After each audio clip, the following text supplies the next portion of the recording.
It's fascinating to observe how human relationships, friendship, and resilience can resonate so deeply with the viewer. Surely we've all felt that strange familiarity watching Andy Dufresne walk through the prison yard, or hearing Red's deep, serene voice echoing in our consciousness like an ancient spiritual guide. However, despite the film being a cornerstone of contemporary popular culture, there are countless details about its creation, its bumpy road to fame, and its production that have never been fully revealed to the general public. That's why we're going to delve deep into the inner workings of the Shawshank Redemption. Number 20. The film was born from the pen of an author many associate exclusively with nightmares. Most people don't even realize that the Shawshank Redemption has anything to do with Stephen King. And that's precisely the most intriguing aspect of it. When you hear the name Stephen King, chances are your mind jumps straight to haunted hotels, killer clowns lurking in sewers, or unspeakable creatures emerging from the deepest darkness. There's a deeply ingrained prejudice. If you hand one of his books to someone who isn't a fan of the horror genre, they'll probably make a face and hand it back immediately. But the reality is that King's writing isn't confined to a single genre. In fact, you may have loved several of his stories without even knowing he was the architect behind them. Have you ever seen Stand By Me? That story is his. The Green Mile moved you. It also sprang from his imagination, and right at the top of that list of beloved adaptations is the most acclaimed of all, The Shawshank Redemption. The film originated from a novella King wrote in 1982 titled Rita Hayworth and The Shawshank Redemption. This piece was included in a collection of 4 stories titled Different Seasons, a book where King explored much more human and less supernatural themes. Another story from that same volume became the aforementioned Stand By Me, so it's safe to say that this small collection of stories had a cinematic impact far greater than its original size. Number 19. The prison where the film was shot wasn't just a set, but a real place with an overwhelming historical weight. When director Frank Darabont and production designer Terrence Marchand went looking for the perfect prison for the story, they didn't expect to stumble upon a crumbling fortress already slated for demolition. The Ohio State Reformatory, located in Mansfield, had been empty for years, giving it an air of utter dereliction that Hollywood money can rarely replicate accurately. The paint peeled off the walls in thick, flaky layers. The rooms felt like time capsules where the clock had stopped decades ago, and you could run your fingers along the windowsills and end up with dust accumulated from another era. It was the perfect setting for what they needed. The entire production moved to Mansfield because the reformatory provided the sense of decay and oppression they were looking for. Best of all, the town itself got involved in the process. Some of the guards seen in the film weren't professional actors, but actual former guards from that very prison who donned their uniforms again for the shoot. They didn't just film inside the walls. The rest of the movie was also shot in the surrounding Ohio area. The famous opening scene where Andy is sitting in his car while his wife is with another man was filmed at Malabar Farm near the prison, while the courtroom scenes were shot in Upper Sandusky. An interesting technical detail is that those 2 moments, Andy with the gun and the courtroom narration, weren't intended to be shown side by side in the original script. These were separate scenes, but since the crew only had 1 night to film at the farm, Darabont decided to combine them in the editing, creating a much more cohesive and powerful sequence that captivates the viewer from the very first minute. Number 18. The original title of the film could have caused some pretty serious logistical and perception problems. When casting for the film, an unexpected issue arose, directly related to the title of Stephen King's novel. Because the original title was Rita Hayworth and the Redemption of Shawshank, many people assumed it would be a biopic about the famous Hollywood actress. This led to monumental confusion. Actress's agents started calling Frank Darabont and his team, saying things like their clients would be perfect for the role of Rita, all because they hadn't read the material and were going by the title alone. It eventually became clear that the title had to be shortened to avoid misunderstandings. On the other hand, Darabont still wanted to maintain Rita's presence in the film somehow, as she plays a crucial symbolic role as an icon of freedom and beauty within the ugliness of prison. So he introduced a significant change from the original material. There's a scene where the prisoners are gathered in the prison theater watching one of Rita's old films. In the original novel, this doesn't happen that way. In fact, in the book, they're watching a completely different film called Days of Wine and Roses. However, acquiring the rights to that film would have been too expensive for the budget at the time. Darabont investigated and discovered that the production company Castle Rock already owned the rights to one of Rita Hayworth's films, Hilda, so they simply swapped the tapes, maintained the connection with the actress, and avoided the chaos of explaining why there wasn't an actress playing Rita in the main cast. Number 17. It's almost impossible to imagine anyone other than Tim Robbins as Andy Dufresne, but the role almost went to one of the biggest stars on the planet, Tom Cruise. When Rob Reiner was interested in directing the project, he had Cruise practically secured for the lead role. However, Cruise had one condition. He wanted Reiner to direct. When it became clear that Frank Darabont, who had written the screenplay, was also going to direct the film, Cruise decided to withdraw from the project because he didn't want to work with a director who, at that time, didn't have an established track record in feature films. This opened the door for other actors. Names like Tom Hanks were considered, but he had to turn down the role because he was already committed to filming Forrest Gump, and Kevin Costner, who preferred to embark on the ambitious but troubled Waterworth. Finally, after Morgan Freeman's recommendation, the role went to Tim Robbins. Although Robbins didn't fit the physical description of the character in the book, where Andy is described as a much shorter man, his performance was so perfect that it's impossible to see the character today. Moreover, Robbins took the role so seriously that he spent time in self-isolation to understand the sense of confinement and loneliness that would define Andy for 2 decades. Number 16. Morgan Freeman wasn't the logical choice to play Red based on the source material, and that seems crazy today. In Stephen King's novel, Red is described as a white, red-haired man of Irish descent. In fact, his nickname comes precisely from the color of his hair. Initially, the studio looked for actors who fit that physical description, and legendary names like Harrison Ford, Clint Eastwood, and Gene Hackman were considered. However, casting director Liz Glott suggested that they should forget the book's description and simply look for the best actor to convey the wisdom and melancholy of the character. Darabont already greatly admired Freeman, and when he was offered the role, the actor himself was surprised by the character's originality. To maintain a nod to the book, they included a line of dialogue where Andy asks him why they call him Red, to which he replies, ironically, "Maybe it's because I'm Irish." Freeman became the heart and soul of the film, and his voiceover is considered one of the best narrations in cinematic history. Interestingly, in most films, the narration is recorded after filming, but Freeman recorded his before shooting began. This allowed the scenes to be filmed to the rhythm and cadence of his voice, although much of the audio had to be re-recorded due to technical issues with the quality of the first take. Number 15. The production faced some unexpected ethical dilemmas, including ones involving insects. The character of Brooks Hartle, played by veteran actor James Hoare, is one of the most memorable and poignant in the story, while much of the film examines what prison does to a man from the inside. Brooks's story reveals what happens when the gates finally open for someone who no longer knows how to live in freedom. Darabont was a great admirer of Whitmore ever since seeing him in monster movies in the 1950s and was thrilled to have him on set. Whitmore immersed himself in the role, carrying a real crow named Jake around for much of the filming to ensure the animal's well-being. A representative from the ASPCA was present throughout the scene in which Brooks finds a worm in his food and gives it to his crow. The ASPCA intervened sharply. They stated that a live worm could not be used if it was going to be ingested, as this was considered animal cruelty. The only way to film the scene was if the worm had died of natural causes, so the production team had to search through their supply of worms until they found one that had already died naturally in order to complete the shot. This level of detail and regulatory compliance seems almost comical in the middle of such a dramatic film, but it demonstrates the seriousness with which every aspect of filming was handled. Number 14. The famous mugshot of a young man we see in the film hides a very special family detail. If you look closely at that image, the next time you watch the film, you'll notice that the young man in the photo bears a striking resemblance to Morgan Freeman, but it's not the same person with digital retouching. The young man in the photograph is actually Alfonso Freeman, Morgan's son. Alfonso not only lent his face for that iconic parole photo, but he also had an active role on set. He's the prisoner seen shouting "fresh fish" when the bus carrying the new inmates, including Andy, first arrives at Shawshank Prison.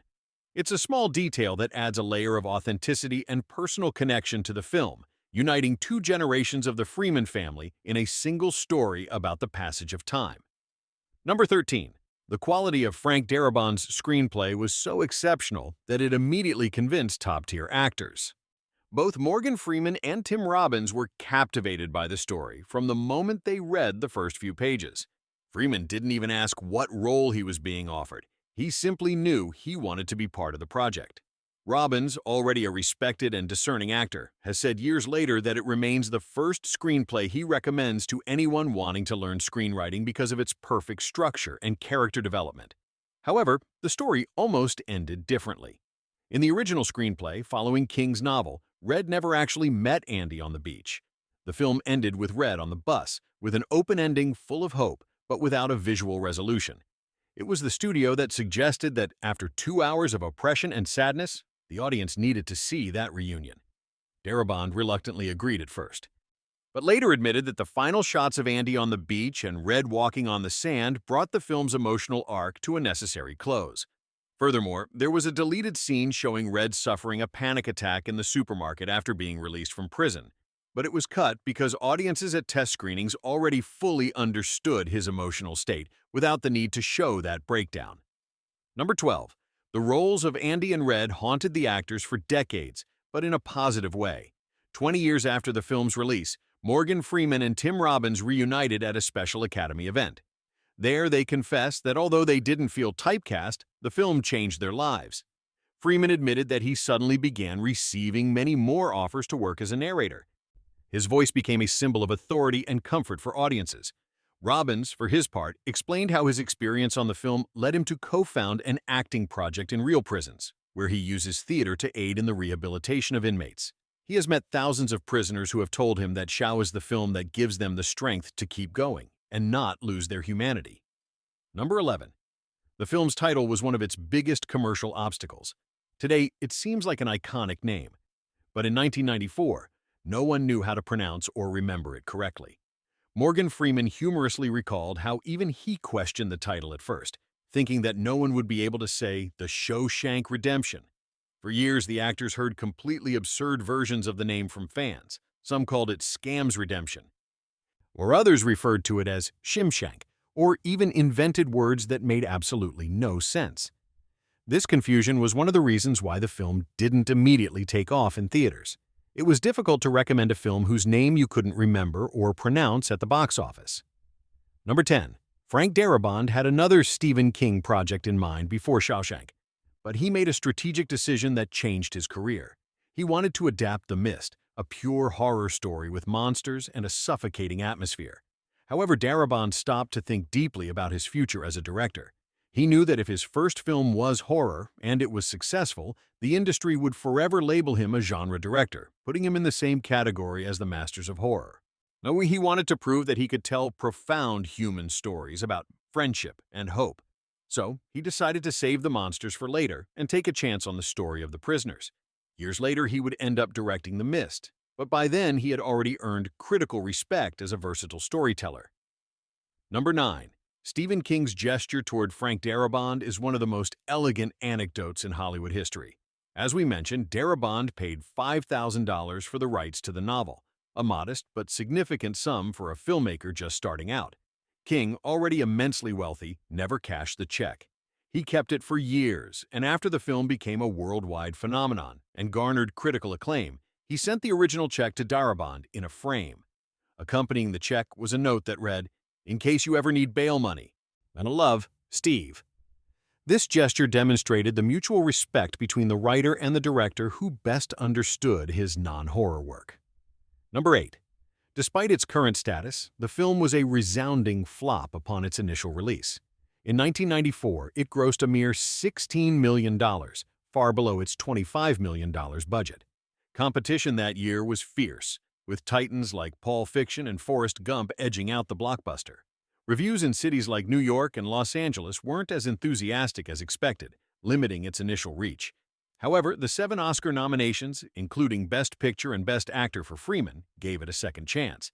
The studio re-released it in theaters, and it grossed another $12 million. But the real miracle happened with the home video release. Warner Brothers decided to send hundreds of thousands of copies to video stores, and people started renting it en masse. Word of mouth turned it into a phenomenon that was definitively cemented when TNT began airing it almost constantly on television, allowing millions of people to fall in love with Andy and Red's story from the comfort of their own homes. Number 7. Director Frank Darabont remembers a specific moment during filming as the instant he knew he had something special on his hands. It wasn't an action scene or the film's climax, but a moment of absolute stillness. It was the scene where Red and Andy are sitting against a stone wall in the prison yard, talking about their dreams and about Mexico. Darabont observed the interaction between Robbins and Freeman and realized he needed no more than 3 takes. The chemistry was so palpable, the connection so real, that the director sat back in his wooden box and simply enjoyed the performance.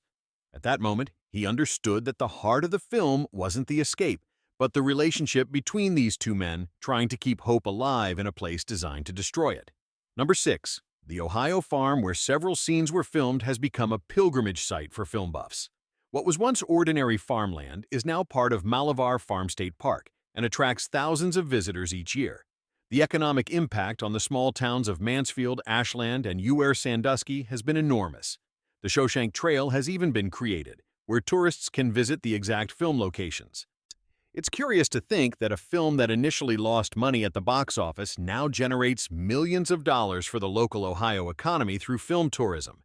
Even Rita Hayworth poster sales in the United States increased tenfold after the film's success on television and video. Number 5. The name of the production company, Castle Rock Entertainment, is a direct connection to the literary world of the 1960s. Stephen King, who goes beyond Shawshank, Rob Reiner, the company's co-founder, chose that name after directing Stand By Me as an homage to the fictional town where King sets many of his novels. This connection shows the deep respect filmmakers of the time had for the author. When Darabont presented the Shawshank Project to Castle Rock, Reiner was so impressed by the script that he tried to buy it for millions of dollars to direct it himself. But Darabont remained firm in his desire to direct his own vision, even though he was offered sums that would have changed his life at the time. Number 4. Brad Pitt was almost cast as Tommy Williams, the young, impulsive prisoner who becomes a key figure in the plot after learning the truth about Andy's past. He was very interested in the role, but at the time, his career was taking off at breakneck speed, and he ultimately decided to accept the lead role in Interview with the Vampire. This allowed Jill Bellows to land the part, delivering a powerful and moving performance that serves as a tragic turning point in the story. It's often forgotten how close Pitt came to being part of this cast, which would have given his scenes with Robbins and Freeman a very different dynamic. Number 3, there are notable differences between King's novel and the film that helped make the latter more cinematic. In the book, Andy's escape is much more methodical and less dramatic in its visual presentation. For example, in the novel, Andy smuggles a large amount of money inside his own body to use after his escape, a detail the film omitted for obvious tonal reasons. Also, Tommy's fate is different. In the book, the warden simply transfers him to a less restrictive prison to buy his silence, whereas in the film, Darabont decided to have the warden murder him to underscore the absolute evil of the system and Norton's character. These changes raised the emotional stakes for the audience and turned the warden into one of the most hated villains in cinema.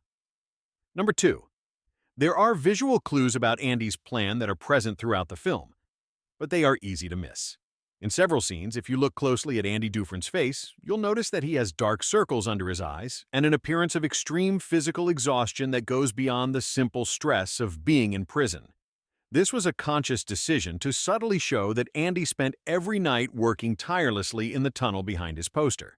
While everyone else slept, he was subjected to grueling physical exertion for almost 20 years, and that accumulated fatigue was reflected in his appearance, even though the viewer only notices it. Comprehensively realized at the end of the film. Number 1. The Shawshank Redemption holds the title of being the film that refuses to die in the collective memory. Despite its slow start, today it consistently occupies the top spot on lists of the best films of all time on sites like IMDb, even surpassing The Godfather. It became the most rented in history in the United States and the most frequently broadcast on television. Bob Gunton, the actor who played Tim Robbins, who played the ruthless al-Qaeda operative, has stated that he still receives substantial profit checks each year thanks to the film's massive worldwide screenings. It's a work that has transcended its status as a commercial product to become a symbol of human resilience. the story of a man who, despite his innocence, is thrown into the darkest abyss, and instead of being consumed by hatred or despair, but uses his intelligence and patience to dig his way to the light, resonates with anyone who has ever felt trapped in their own life.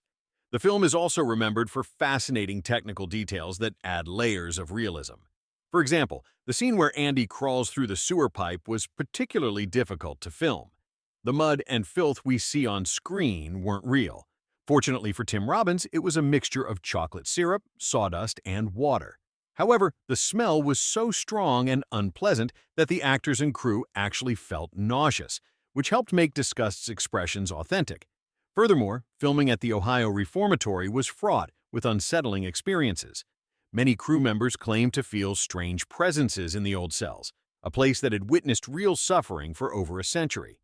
This added an atmosphere of constant tension that seeped into the actors' performances. Another crucial aspect that elevated the film was Thomas Newman's score. His music, minimalist yet deeply moving, avoided the cliches of traditional prison dramas. The main theme evokes a sense of loneliness, but also of unwavering dignity. The famous scene where Andy plays Mozart's Marriage of Figaro over the prison's PA system is a pivotal moment. It wasn't in King's original book. It was Darabon's invention to show that even in the most desolate place, beauty can claim its space and make all men feel free for a few moments. The faces of the prisoners in the yard, stopping to listen to something they don't understand but that touches their souls, is one of the most powerful images in contemporary cinema. The film's length, that exceeding 2.5 hours, was a source of concern for studio executives, who feared that audiences would be bored by such a long and leisurely drama. However, Darabont fought to maintain the pace, believing that the viewer needed to feel the weight of time, the years that slowly passed behind the walls of Shawshank. That sense of dilated time is what makes the final escape so rewarding. We feel as if we've been there with Andy for those 20 years, suffering every injustice and sharing every small victory. Even Stephen King's relationship with the film evolved. Although he initially remained aloof, he later declared it one of the best adaptations of his work, along with Misery and Stand By Me. For an author who has seen many of his stories butchered by mediocre film versions, The Shawshank Redemption represents the gold standard of how to translate his prose into visual language without losing the psychological essence of his characters. The film is not just about a prison break, but about escaping from despair. It is a reminder that, as Andy himself says, hope is a good thing, perhaps the best thing of all, and good things never die.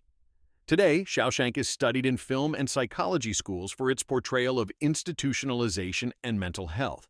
The character of Red, who at the end themes the freedom he seeks because he no longer knows who he is outside the walls, is a heartbreaking portrait of how systems can erase individual identity, but it is the contrast with Andy's iron will that balances the story.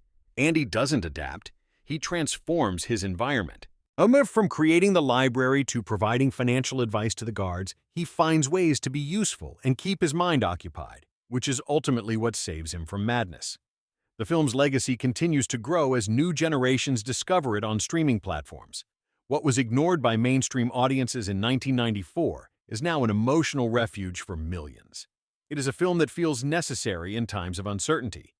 Returning to Shawshank is a story that tells us that no matter how long the night or how thick the walls, there is always a way to reach the ocean.